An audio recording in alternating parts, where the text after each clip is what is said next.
All right, I'm seeing 9 a.m. So we'll get started here. Welcome everyone to our 2023 forestry webinar series. I'm Lane Mosier. I'm an education program specialist at the Sustainable Forest Education Cooperative. Today, I'm really excited to introduce Marcella Windmuller-Campione, who's going to be talking about biochar in the forest, talking about 7 years of different projects that she and her lab have been involved in. I'll just throw it to you, Marcella. Take it away.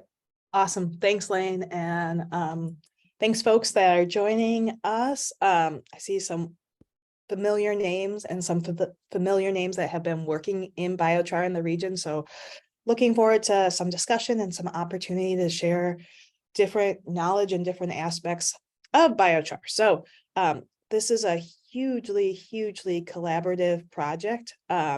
And so many thanks to all the folks that have been involved, many graduate students, researchers, folks across organizations, agencies, and just many organizations that have contributed funding to this.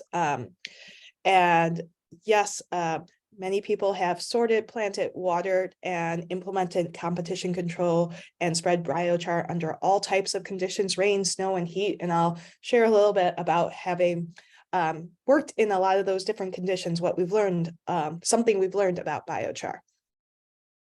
Okay, so with that, let's talk about what is biochar, why biochar, and then give some updates about some of these projects that Lane mentioned. So we have 3 that I'll kind of touch in on more. So biochar, jack pine and biochar in the Superior National Forest. We then built off that study to look at jack pine, biochar, and water, so irrigation at the Cloquet Forestry Center. And then I guess went back to the greenhouse to try to tease out some stuff. And then we also have some broadcast applications of biochar ongoing that I'll share just some images and some kind of early information, as well as kind of what we've learned and putting this in context. Okay, so biochar is often touted currently as this promising solution, this climate change solution that can help adapt to these changing conditions, better soil, better world, the biochar solution. Can biochar help adapt agriculture to hotter, drier climates? Right, those are some really big words, some big promises. But what is biochar? So biochar, short for biological charcoal, is produced by heating organic feedstock. So this feedstock can be a lot of different things. It can be woody material, so that includes trees and kind of low-grade material, grasses, agricultural residues, including hulls and shells and manures, and in a limited oxygen atmosphere. So that's a critical part, that limited oxygen in atmosphere called pyrolysis creates this biochar solution or biochar aspect. And this is not an area where I am expert on. There are many wonderful, smart people working on understanding the actual biological processes and the mechanical processes that go into this. So why biochar and why this really kind of big investment, or like this big hope for biochar as a climate change solution? Well, really, it's this kind of idea of the circular economy and the potential for low grade or waste products to be converted into this carbon rich substrate that then goes right back into the soils, sequestering carbon, building soil quality, creating this economic product of something that's very low quality. And again, creating kind of this circular piece that is both economically important, providing price to a low-grade material, but also ecologically important in terms of carbon sequestration and building soil quality, and also under this lens of climate change, potentially providing these really big impacts that I'll talk about. But biochar, and this will come up throughout the talk, it can be a lot of things. If we go back to this woody material, grasses, residue. Those are all really a lot of different feedstocks. And that creates a whole lot of potential different products. My apologies, folks, sorry. So the International Biochar Initiative has created these different categories of putting biochar in different classes and trying to define it. But there's a huge range. So we're talking about particle size, liming, carbon storage classes, and fertilizer classes. So that's 4 different classes. Just to even define what your biochar is or where your biochar is at. And this is just one example. I'll touch on this. Like these are black ash and balsam fir. And you can see different pyrolysis temperatures really create some different biochars. And these are really kind of chunky or high particle size. I'll also show some images of like a lot finer particle sizes. So this is from woody feedstock, but you can imagine a grass feedstock is going to look very different. Okay, so the other pieces of biochar, and especially that going back into the soil. So soil is porous, and soil also holds nutrients, and we know and we consider organic matter a huge part of soil and a huge part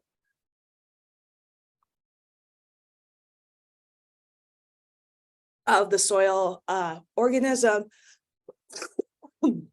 and holds both water and nutrients.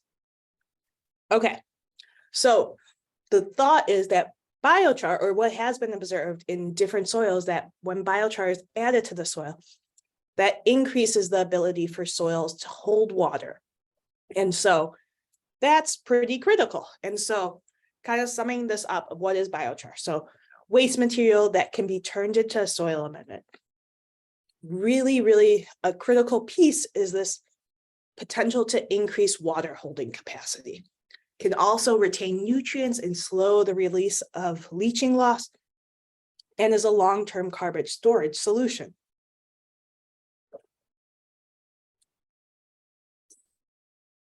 Okay, so going back to especially this increased water holding capacity. So precipitation is changing and has been changing in Minnesota, and seeing that average annual rainfall is really shifting. So in a lot of areas, we're getting a lot wetter. However, that precipitation is not distributed equally.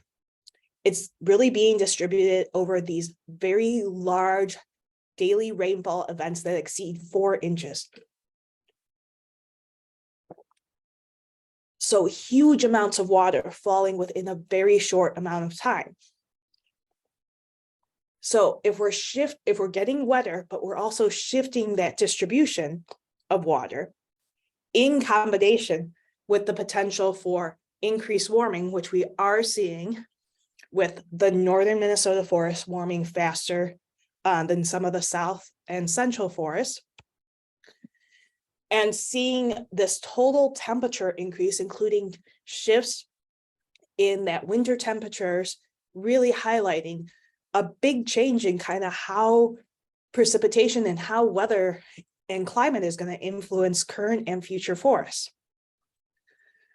And so I want to pull up this map to kind of pull some of these pieces together. That climate is changing.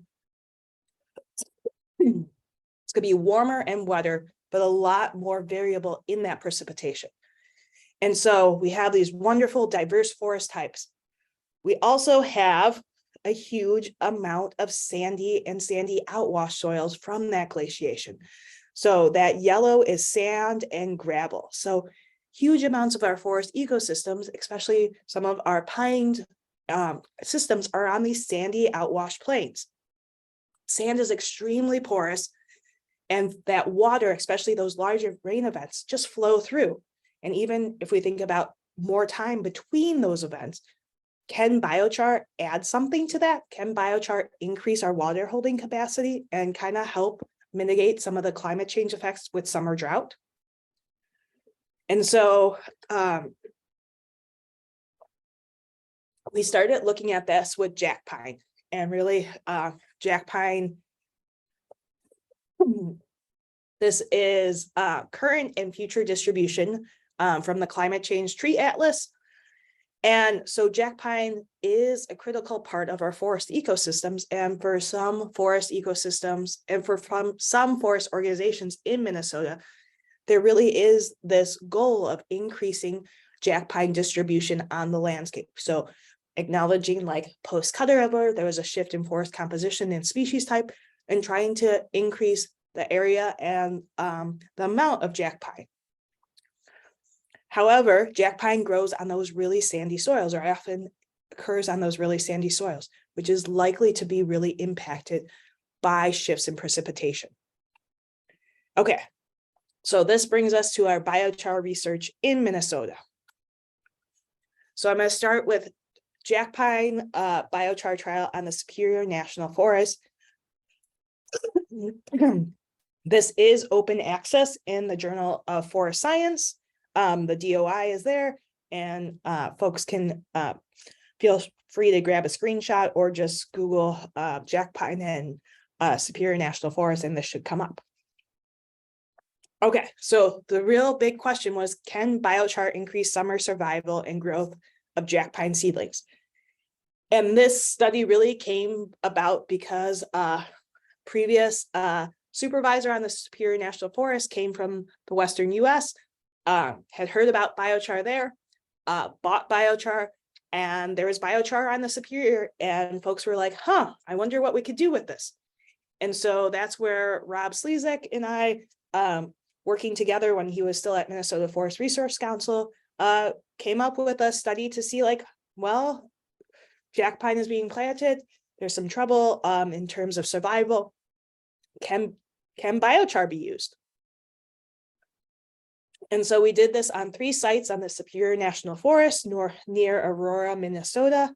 It's a replicated study. And so we had a biochar compost mix, a compost only, and then no amendment. We also have some things that we're going to be pulling out in the future for some soil studies of biochar compost, but no jack pine. We looked at weed control, kind of initial versus annual, and we protected these seedlings. So they were planted in 2016. Weed control happened in July and remeasured annually with 5 years of measurement. And so these were planted very much with the goal of them being replicated on an operational scale. So planted, and before the tree was put in the planting hole, either a biochar compost mix or a compost mix was put at the bottom of the planting hole. And so this is kind of what looks like the planting. So we can see there's the jack pine seedling. It already had the biochar mix. It went in. It was then protected and caged. And this is our site. This is one of the sites. So again, pretty standard slashes on the ground. This was post-harvest and regenerating and looking at the role of potentially biochar increasing survival. Okay, so let's get to the results. Wow, okay, this is looking really, really promising. 1 year survival, and we're seeing that biochar compost come out as significantly different. So 62% of seedlings treated with biochar and compost mix survive that first year. No amendment, down to 32, no significant difference with the compost only. Vegetation control, no real significant difference because this is first year, so they were all treated. So that's good. This is really promising results. As I get a drink of water, anyone want to guess what my 5 year survival is going to look like? Or if folks think biochar is going to still come out significantly greater, can you put B in the chat?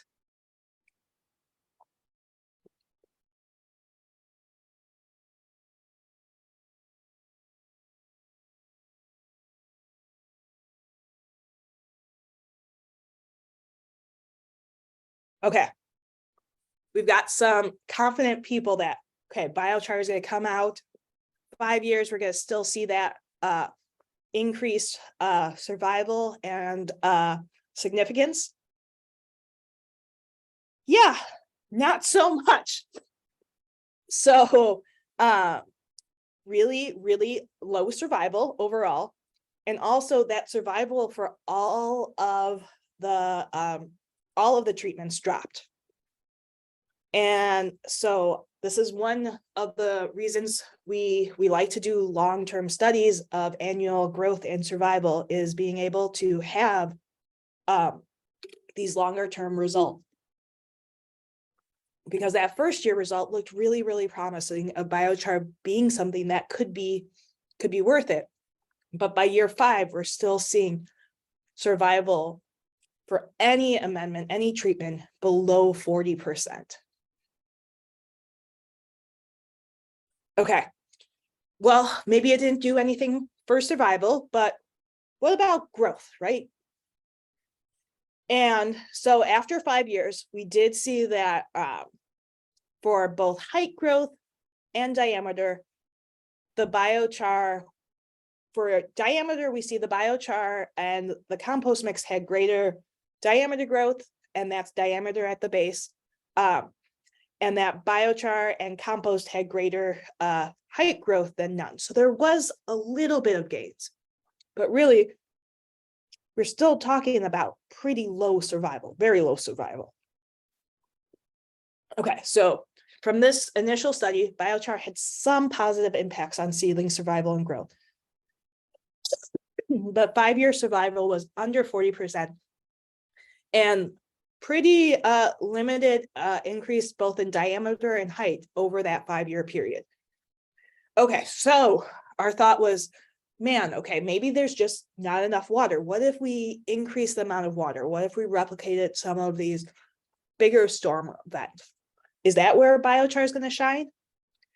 And so a year after we started this study, we installed jack pine biochar and water or irrigation study at the Cloquet Forestry Center.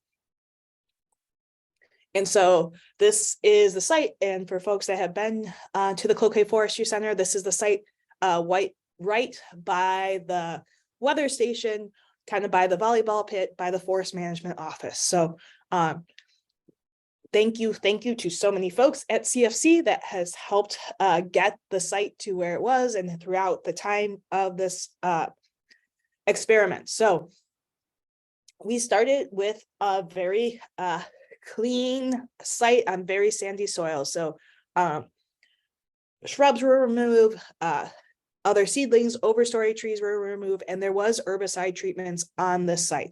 I should note that the vegetation control on the superior was done by hand, so that was done with brush saws. So we installed this design with 2.0 seedlings on the 3 meter by 3 meter spacing, soil amendment treatment. So this time we started pulling out just the biochar only. So really trying to get at like, what is biochar's effect, not biochar and compost, as well as a compost only, and then a biochar and compost mix, as well as a control. We had 2 levels of water irrigation, basically no water, and then water with 3-liter buckets 3 times a week. A total of 80 seedlings, 8 replicates across the treatments. And so these were planted and then caged as well. The planting followed the same methods as the superior. So biochar was placed in the hole, or like the soil amendment was placed in the hole, and then the seedling was planted. And so what this looks like on the big scale is, like, you can see there is a lot of pieces moving on. So with the biochar, the soil amendment treatments plus the irrigation treatments. And this will be important in a second. We also had to do some replanting. So we had some initial mortality and we replanted. And then I won't be touching base on this, but we also did some physiology measurements with a light core.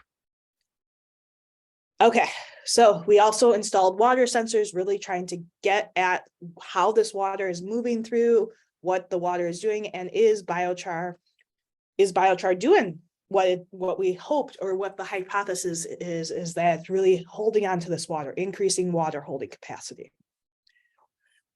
And so there is 5 sensors kind of roughly distributed across the site.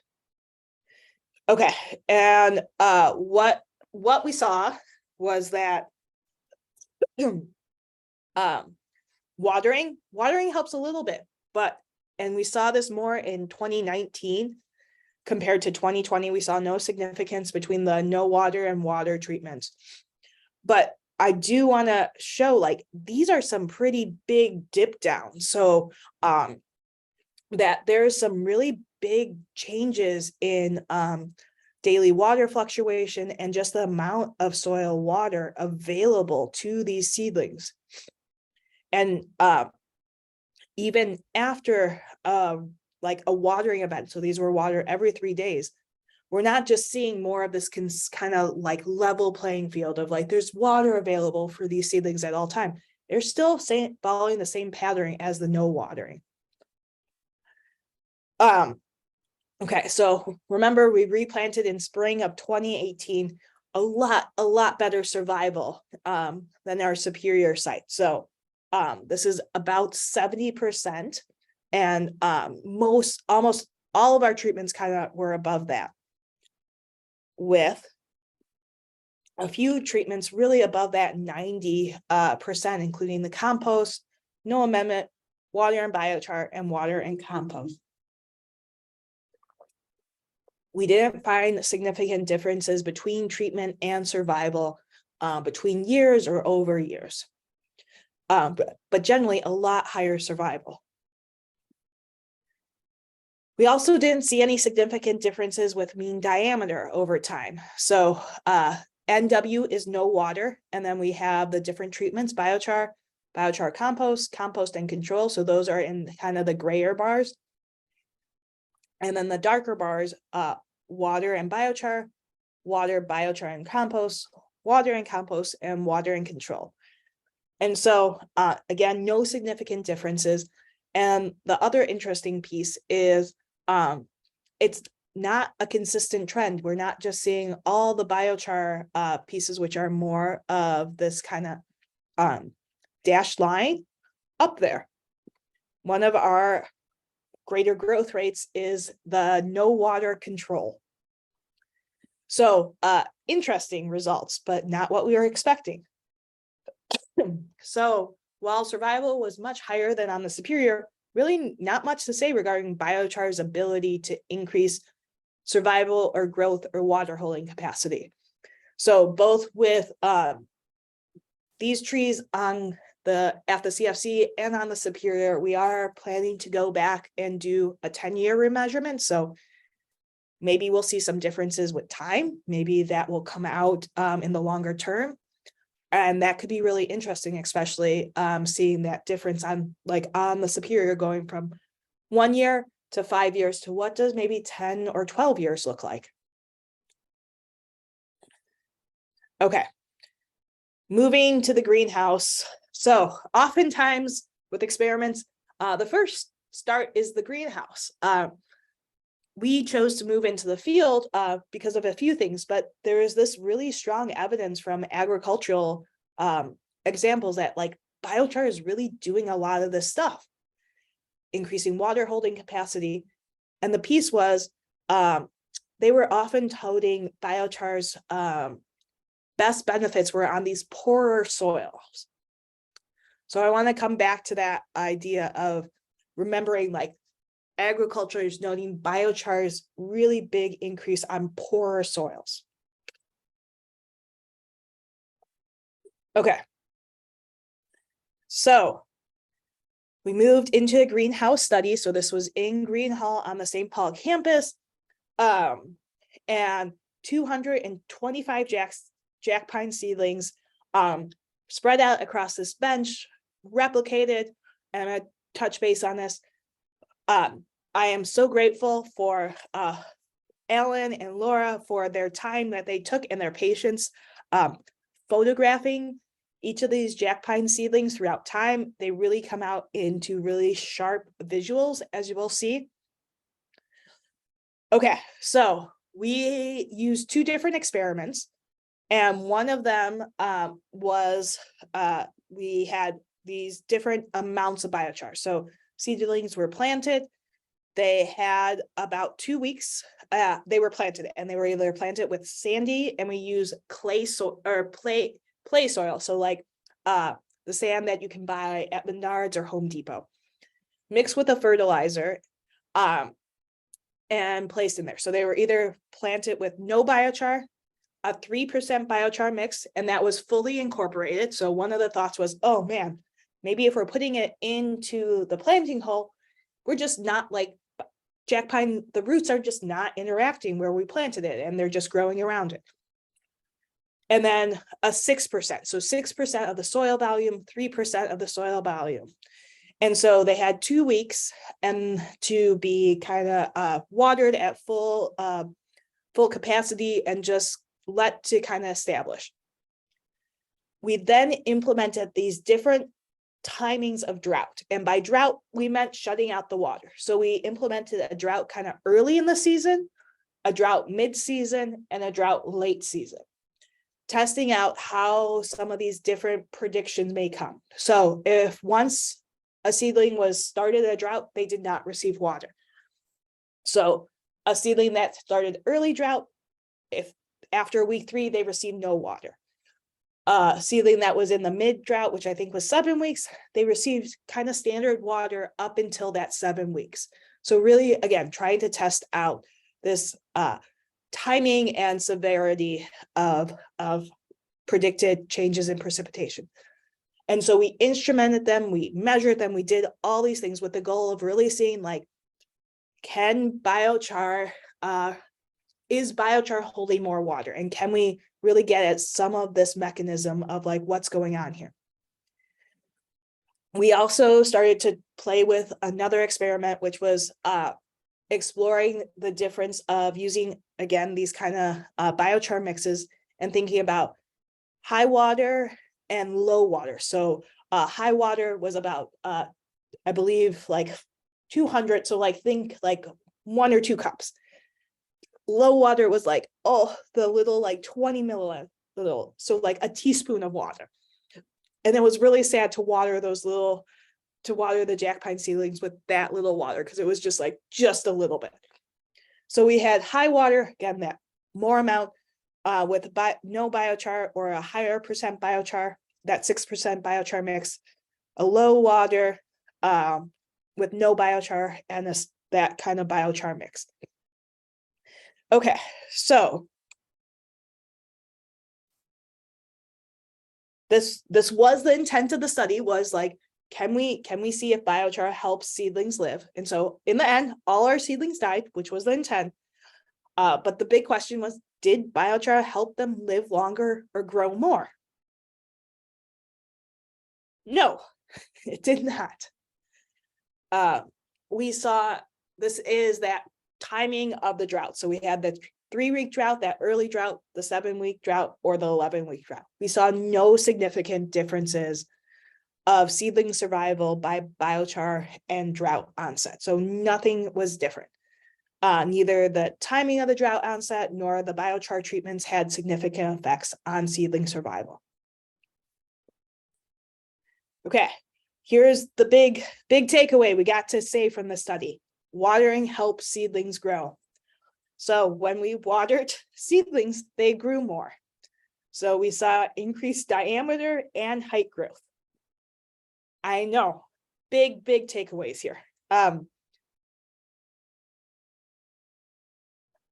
So I'm gonna bring these together, and then I think there's a few questions that maybe we can move into some of that before moving into some of the broadcast and some of those pieces. Okay, bringing these studies together, biochar and sandy outwash soils. These soils may be too porous, too nutrient poor, too many aspects for biochar. That has a few typos and a few grammar mistakes, so forgive me. But yeah, these sandy soils might not have enough organic matter, and just the biochar may not have enough to grab onto, basically. And so water is still moving through, and we're not seeing that increased water holding capacity come out. biochar isn't hurting tree growth and survival, so we're not seeing anything really negative to these seedlings, both kind of short term or longer term. We're seeing some initial potential short term benefits on the superior that kind of get washed out by year 5. We didn't see any initial impacts, negative or positive, on any of these other studies. The other piece, putting biochar in a planting hole is not operationally feasible. Partners in Wisconsin did a similar trial, and they went from a price of about 5 to 15 cents for seedling for planting to up to potentially like $1 to $2 for using this in an operational setting. So it's not operationally feasible. It's also not really providing a huge benefit here if we think about a small amount of biochar going into a planting hole. So if we're thinking about carbon storage there. So before I move in, so biochar still can be a carbon solution in sandy soils. And so before I move into kind of this broadcast topic, maybe a few questions and then go in that way. So the first question, how does biochar affect the pH of the soil?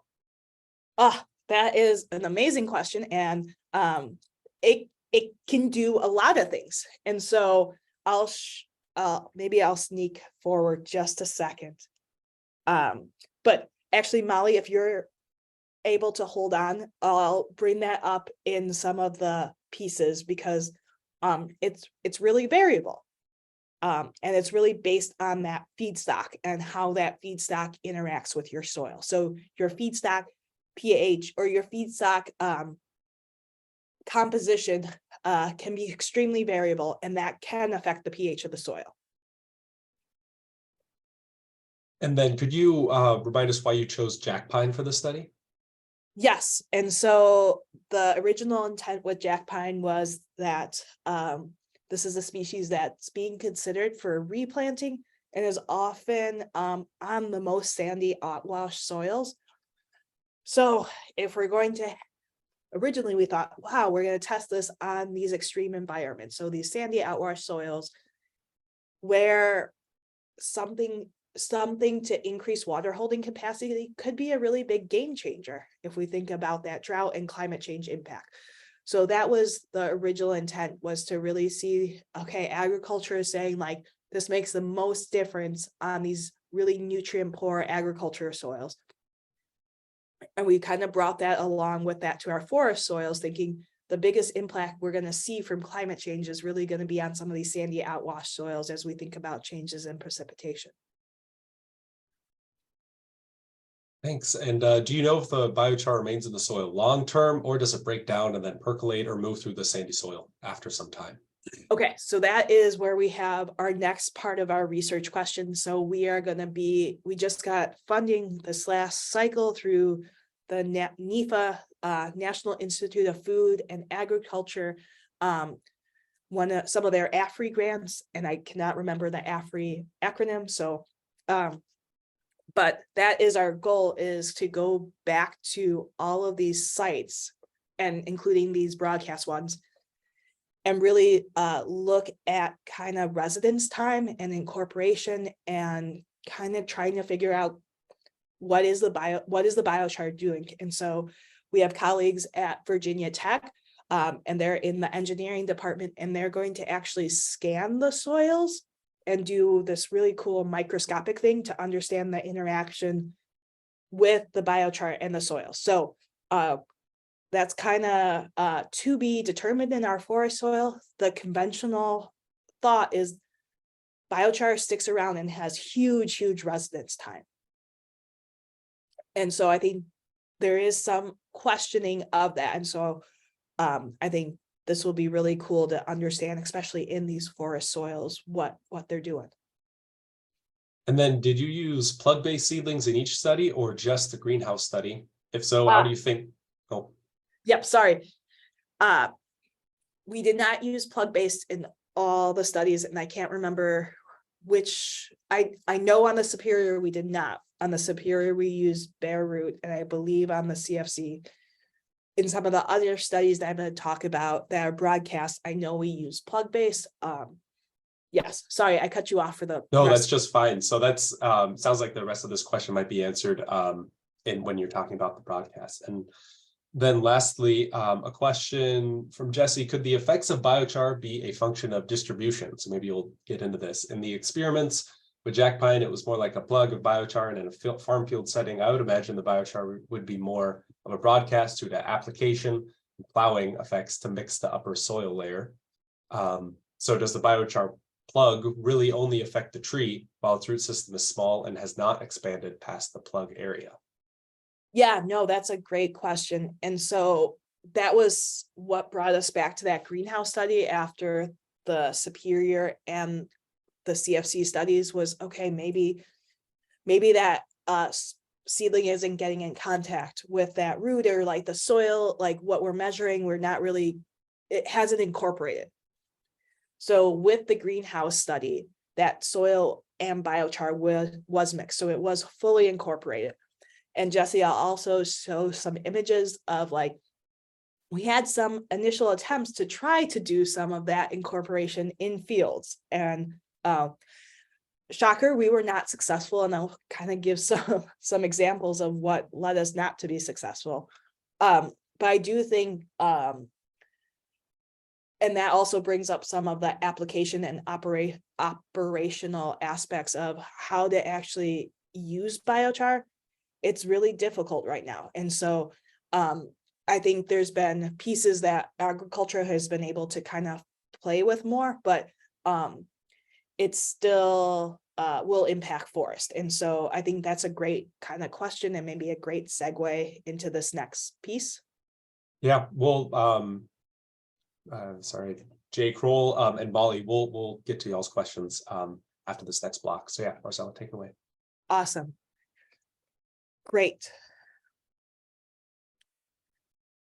Okay, so we tried all these studies looking at biochar, and really from this kind of individual seedling, individual pot, individual planting hole. But what about broadcast? And these are going to be really kind of broad and really open to thoughts and suggestions, especially thinking about the operational operability and just thoughts of like, what sounds feasible. Okay, so I'm going to touch base with this field application of biochar. And so this was done in 2020 with planting occurring, heights and diameters measured October 2020. We also remeasured, did survival checks, and replanted some of the oaks that had higher mortalities. We've had annual measurements since 2020. And so what this looks like is we have red pine and red oak. So really expanding out and kind of thinking about different systems, and also different application rates and different paralysis rates or different paralysis temperatures. So really kind of trying to pull out the relationship of the biochar and seeing how might the biochar and the type of biochar, does that influence seedling survival and growth? So in the previous studies, the biochar was all the same. So we used the same type of biochar. Here, we're really trying to start to pull some of this out. And so, and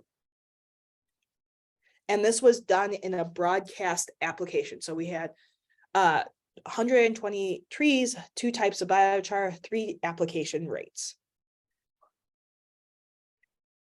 We've been doing light core measurements on these trees and trying to really get at that relationship with photosynthesis. And you can see, especially here, that kind of broadcast application of that biochar around that red pine seedling. We're still working through some of the initial analysis and working through some of these pieces. 2 other examples. So this was our first attempt at a broadcast biochar application, and it was really to understand overall plant communities. So this was done in October, and we did have a tiller rented for this day, and the tiller is maybe somewhere on site. But as you can see, the snow kind of stopped us from that. So these are big circular plots with the goal of understanding how a broadcast application influences plant communities. And we have 4 years of data. We're sorting through lots of information on kind of how that relationship to herbaceous species, shrub species, as well as tree species. And we looked at different application rates, so high versus low, as well as different particle size. So you can see in that center picture a really small fine particle size, and in the two pictures on either side, kind of a coarser particle size. And then we have one last really big one. We call this the big biochar plants, planted with northern red pine, paper birch, northern red oak, paper birch, red pine, and jack pine. And we have different rates of biochar, as well as potentially different sizes of biochar, as seen here. And these were planted at a more operational scale. And so the intent was to have this kind of span a potentially bigger site that we could get at some of those questions. And so we have some weed control, some herbaceous plants going on, as well as data collection here. Okay, so lots and lots of biochar studies. And so with this, what have we learned?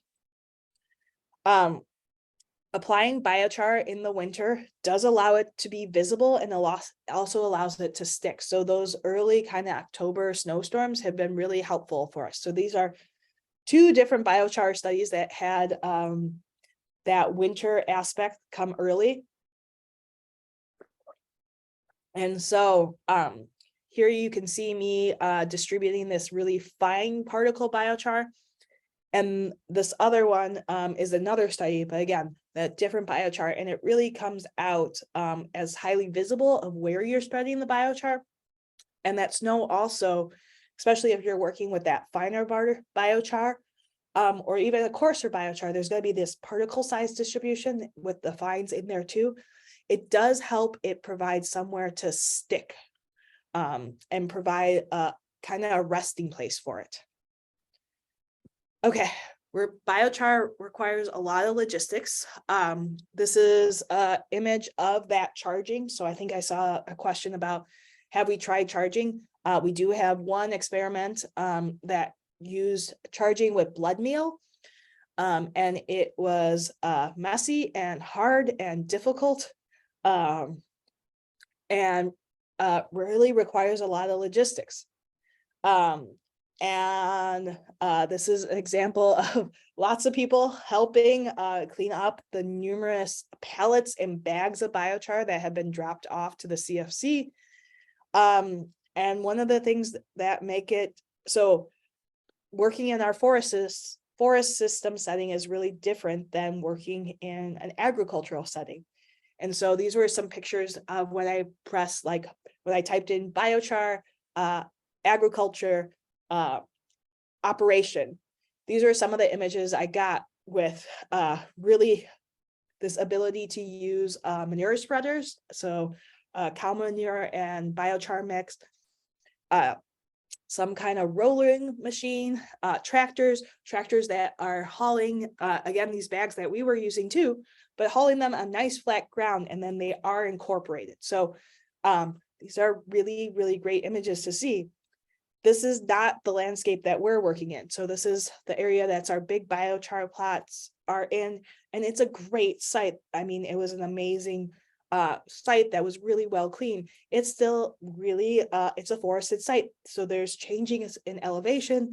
There's down dead wood, there's stumps, there's all these pieces that make it a lot more difficult to drive a tractor around compared to this nice flat field. And then thinking about incorporation or those things, or even pulling something like this, a manure spreader. Biochar is extremely, extremely variable. This is an example of some of the measurements that we have. from the biochars that we've applied at different locations. And there's huge variability in the terms of bulk density, organic carbon, nitrogen, ash, from 20 down to 1.5. So completely influencing that impact to the pH. Potassium, all pH. Yeah, so here is that pH value of the biochar from 3.5 up to 9.8. So huge variability in the biochar stock, as well as a huge amount of other variables. And these were all these things were considered biochar that we were adding. And so just what biochar is hugely variable because of that feedstock and because of the process of pyrolysis. So is that temperature a lower temperature? Is it a higher temperature? How is that feedstock being put in? All of these pieces feed into a product that is hugely variable. And that variability gives us some flexibility and some opportunities, but it also makes it really hard to be able to say, well, biochar is going to do this for your soils. And so I think this is really going to come down to creating, if biochar is being considered, creating some really close ties to the biochar manufacturers and understanding what those pieces are and how those feedstocks may relate to your soils or the area you're considering biochar at. Okay, so biochar can be part of a management strategy for carbon storage, but it's not the only part. There's a whole bunch of ways that we can think about this, but it's only one piece. And it's one piece that we're not seeing huge impacts on these sandy soils. But maybe if we looked at other sites that are richer forest sites, maybe we would see different impacts. And so huge gratitude to so many people, so including Lane, who spent a lot of hours planting those greenhouse studies with Ella. And so with that, I can say thank you, and I can open it up to additional questions.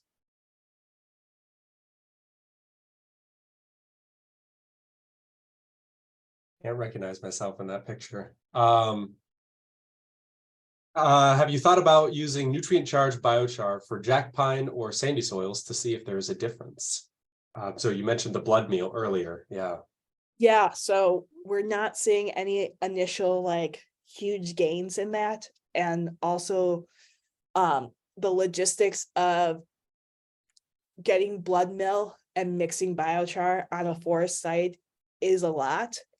And so I think this is where it's gonna really come down to how this rolls out potentially operationally. So maybe that can get fitted on something, I don't know, maybe there's some way to fit that to make it more easy to spread compared to dry biochar. But yeah.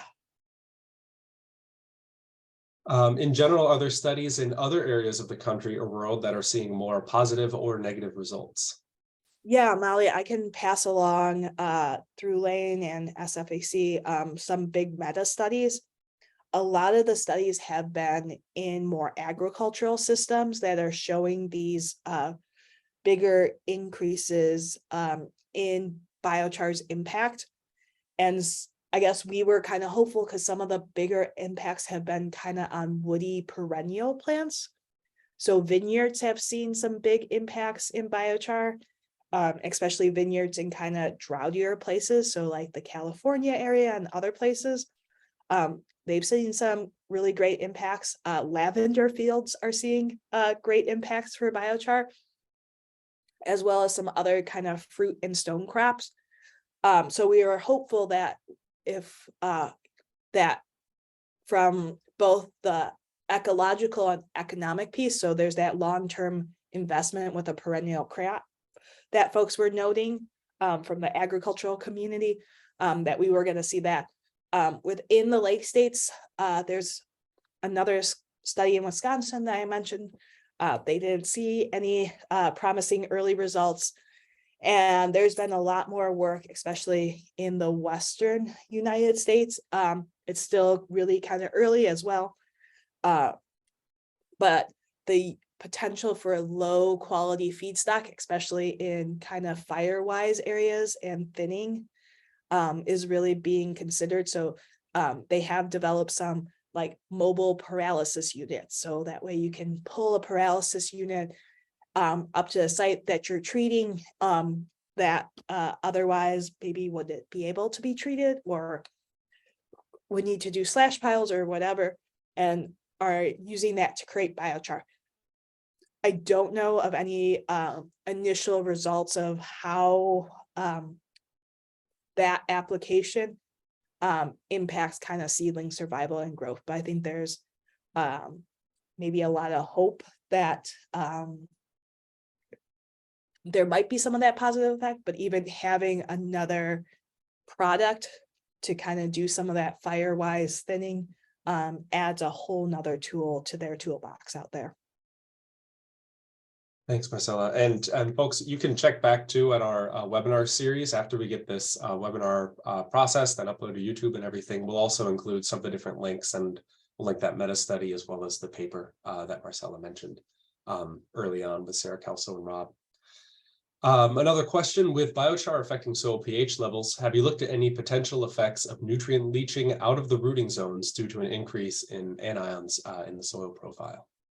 Yes, so I technically haven't, but Alan Techelovsky and Rob Slezak have, and I think they're next. So they did do these kind of soil cores and mesocosms, and this is starting where it's moving outside of my area of expertise, as they did a whole bunch of chemistry and like leaching studies and all those things. And so I can leave this up for folks to kind of digest, and especially hopefully answer that question about that kind of leaching there.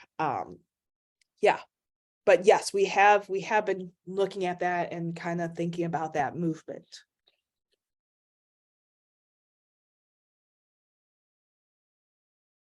We've got a few more minutes, folks, if anyone has any other questions.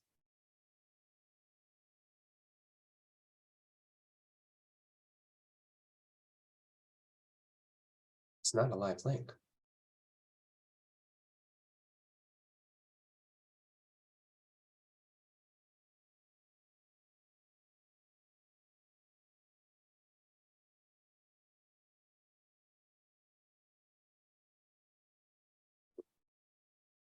Steve, testing out that link, I was able to view it, but maybe that's because I have my university account.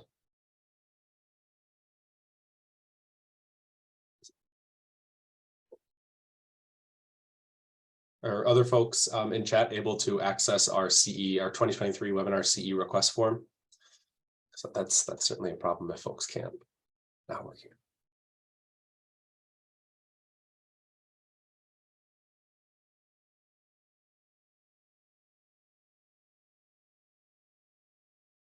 Oh, I had to type it in manually. So maybe copying and pasting that is an issue. If you just go to z.uofn.edu/web23ce and type it in manually. Thanks, Rick. Another question here while we're getting to the bottom of this CE request. I appreciate that most of your studies are coming back after year one to see the longer trends. Anecdotally, I've heard that seedlings are primarily responding to the prior year's growth conditions rather than the direct site in their first growing season, though we've seen mortality due to local site conditions. Have you heard this anecdote? Yeah, and especially like when we're putting in plugs, so those seedlings are coming from the greenhouse, happy with soil, just like loving life. And so yeah, I think that's a complete aspect of some of our potential results and why we keep coming back. I think that's one of the reasons with the greenhouse, we were very strict on the watering. So just cutting the water off. So hoping to really push those seedlings past kind of what they had stored for that year to be able to see if they're tapping into, if biochar is adding a little more of that moisture, kind of doing something that helps them survive a little bit longer. So yeah, I guess definitely seeing that. And I guess that also gives us some hope as we think about climate resilience, of thinking about how those year-to-year trends may influence or help. If we have increased variability, maybe a good year can help a seedling get through a bad year, but maybe multiple bad years are really going to be where we start to see a lot of that mortality, especially with seedlings and establishment. And then a quick follow-up from Kyle. Do you know if this anecdote has been studied and reported on, or should we figure out how to explore and detangle it? I do not know, but I'm guessing it has been. And I'm guessing it has, I'm guessing it has been, because in some of our analysis, we looked at kind of lag effects. And so that's something that's not new within the seedling literature or the nursery literature. So I can explore and kind of get more information on kind of some of that. But I think it does bring up, I guess a direction would be, and a direction we're kind of looking at with at least one grant that's is thinking about maybe biochar's best use is kind of in that early stages, maybe in nursery management, maybe if that's incorporated into some of those plugs, maybe that's a way that it becomes more operationally feasible and like usable in terms of a forestry setting. And another question, do you plan to study biochar in forests in central or southeast Minnesota? I wonder if other forest types may respond differently. Yeah, I think that is kind of, well, as folks are maybe gleaming, there's been a lot of folks kind of really heavily invested in figuring out how biochar can work. And so I think that would be one of our goals. I guess a direction that I'm interested in is thinking about those richer sites. So this could be potentially something that could be incorporated into kind of northern hardwood or central hardwood management. So there are folks in the southeast that are looking at on skid trails, having biochar kind of drop behind the skid trails and incorporated as equipment moves and logs are moved about, as well as looking at biochar in landings as a way to kind of help reduce compaction and the potential of biochar to mediate that as folks look at pollinator habitat. So I think there's lots of potential opportunities to think about biochar in different sites. I think we have hit the limit that sandy soils and biochar probably not increasing our water holding capacity, also not doing anything bad to the seedlings, but I think we hit the edge of like, there has to be some amount of organic matter to help for biochar to really kind of help with that water holding capacity piece. Great. Thanks, Marcella. We're coming up here on 10. Just wanted to check again if folks are having any trouble accessing the webinar CE request form. Otherwise, I can paste that link in a different format. And so I'll stick around here after we close out here. Thanks so much, Marcella. This was great, and thanks to our audience for being so engaged and having some great questions. With that, we'll see you next month on May 16th. That at again our usual 9 a.m. Where we'll be talking about a remap of the land type association. So some broader scale management implications for folks up in the Arrowhead. Awesome. Yeah. Thanks so much. And thanks folks for patience with my little snafus at the beginning with my cough. So thank you. Okay. I'm going to log off, Lane.